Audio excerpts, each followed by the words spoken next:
D'abord, elle crache le morceau. Relayé notamment par le journal allemand Das Bild ce 11 juin, le titre de l'article « Ursula von der Leyen révèle le plan secret de Macron ».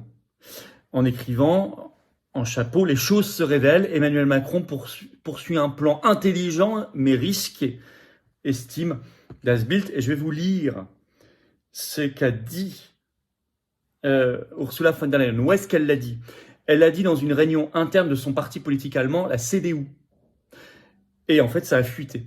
Ce sont des gens qui assistaient à la réunion de cette CDU qui ont parlé à la presse allemande. Et voilà, mot pour mot, selon les propos rapportés, ce qu'a dit Ursula von der Leyen à ses cadres de son parti en Allemagne. Je cite. « Le calcul de Macron est simple. Prendre tout le monde de court en annonçant des élections et une campagne très courte. Le contexte, je cite toujours, ne sera pas le même que pendant les élections européennes. Selon Macron, dit Ursula von der Leyen, rapportant Macron, dans le meilleur des cas, la sidération générale empêchera le RN de gagner.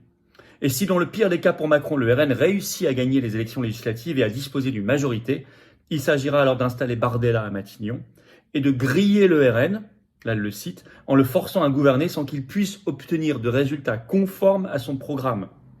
Le tout accompagné d'un chaos social, de façon à ce que Marine Le Pen n'ait plus aucune chance de l'emporter en 2027. » Fin de citation. Alors, vous voyez quand même la justesse de nos analyses depuis dimanche soir, depuis qu'on a appris cette dissolution, puisque elle reprend même Macron devant elle a parlé des mêmes mots que nous, chaos social, et il est conscient d'une chose, en le forçant à gouverner sans qu'il puisse obtenir de résultats conformes à son programme. Ah oui, parce que Macron sait que le RN s'est rallié maintenant à l'Union européenne, à Schengen, à l'euro, au marché européen d'électricité, à l'OTAN, à l'OMS, à la CEDH, ce qui l'empêche parfaitement d'appliquer la moindre de ses promesses dans aucun domaine. Tout ça est dit, formalisé. Et c'est Ursula von der Leyen, présidente de la Commission européenne, qui balance tout.